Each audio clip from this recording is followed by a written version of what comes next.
ময়মনসিংহের ভালুকায় হাড় কাঁপানো শীতে জনজীবন বিপর্যস্ত হবার পাশাপাশি পাল্লা দিয়ে বাড়ছে শীতজনিত রোগের প্রাদুর্ভাব।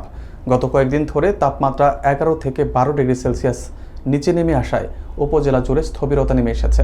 বর্তমানে ভালুকা উপজেলা স্বাস্থ্য কমপ্লেক্সে প্রতিদিন কয়েক হাজার মানুষ ভিড় করছেন নিউমোনিয়া, শ্বাসকষ্ট ও ডায়রিয়া সহ নানা রোগের চিকিৎসা নিতে। বিশেষ করে শিশু ও বৃদ্ধদের শারীরিক অবস্থা দ্রুত জটিল আকার ধারণ করায় উদ্বেগ বাড়ছে স্থানীয়দের মাঝে। বিস্তারিত থাকছে সাইফুল ইসলামের প্রতিবেদনে।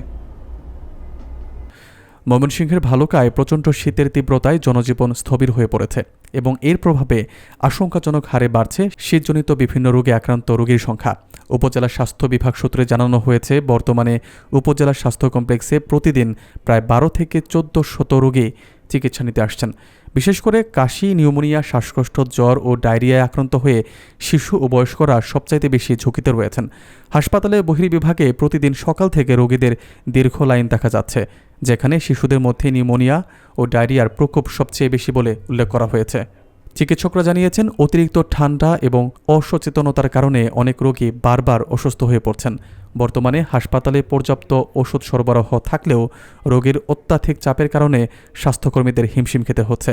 বিশেষজ্ঞরা এই পরিস্থিতিতে শিশু বয়স্কদের বিশেষ যত্ন নেওয়ার পরামর্শ দিয়েছেন। তারা সকলকে গরম কাপড় পরিধান করার পাশাপাশি কোনো উপসর্গ দেখা দিলেই দ্রুত চিকিৎসকের শরণাপন্ন হবার আহ্বান জানান। শীতের তীব্রতা না কমা পর্যন্ত এই রোগের প্রকোপ অব্যাহত থাকতে পারে বলে চিকিৎসকদের পক্ষ থেকে আশঙ্কা প্রকাশ করা হয়েছে। তো আপনারা এখন হাসপাতালে কি কিসের চিকিৎসার জন্য আসছেন আজকে? ঠান্ডা জ্বরের।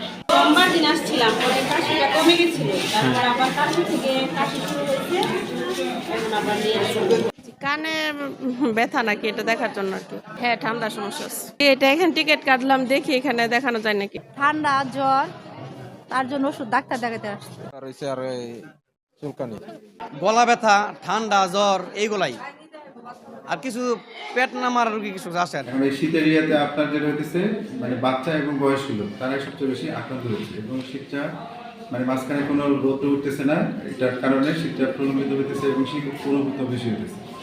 আর হলো বাচ্চারা বিশেষ করে নিউমোনিয়া, ডায়রিয়া নিয়ে সবচেয়ে বেশি আক্রান্ত হচ্ছে। এখন যেমন রোটা ভাইরাল ডায়রিয়া আমরা প্রচুর পাইতেছি, প্রচুর ডায়রিয়া রোগী পাচ্ছি, ভাইরাল জনিত ডায়রিয়া, এবং সঙ্গে নিউমোনিয়া রোগীও অনেক বেশি, সঙ্গে স্কিনের ডিজিজেও অনেক রোগী পাওয়া যাচ্ছে। বিশেষ করে স্ক্যাবিসের রোগী এখানে প্রচুর পাওয়া যাচ্ছে। কিন্তু আমাদের হাসপাতালে পর্যাপ্ত ওষুধপত্র সাপ্লাই আছে এবং আমরা মানে কম্পিটেন্টলি প্রতিদিনই অনেক প্রেশারে কাজ করতেছি। আলহামদুলিল্লাহ এখন পর্যন্ত কোনো সমস্যা হয় না, ভবিষ্যতে ইনশাল্লাহ সমস্যা হবে না। এর চেয়ে আরও খারাপ পরিস্থিতি আমরা মোকাবেলা করছি ইনশাল্লাহ। এখন আল্লাহ ভরসা দেখা যাক কী হয়। কিন্তু এই শীতটা যদি একটুখানি আপনার কমতো তাহলে এই সমস্যাগুলো একটুখানি কমে যেত। আমরা তাদেরকে বারবার বলতেছি বুকের দুধ পান করান, বুকের দুধ পান করান। বুকের দুধ পান করালে বাচ্চার ডায়রিয়া হওয়ার সম্ভাবনা কমে, নিউমোনিয়ার পরিমাণ বিশেষ করে বুকের দুধ খাওয়ানোর ক্ষেত্রে আমরা তাকে সবাইকে উদ্বুদ্ধ করার জন্য বলতেছি।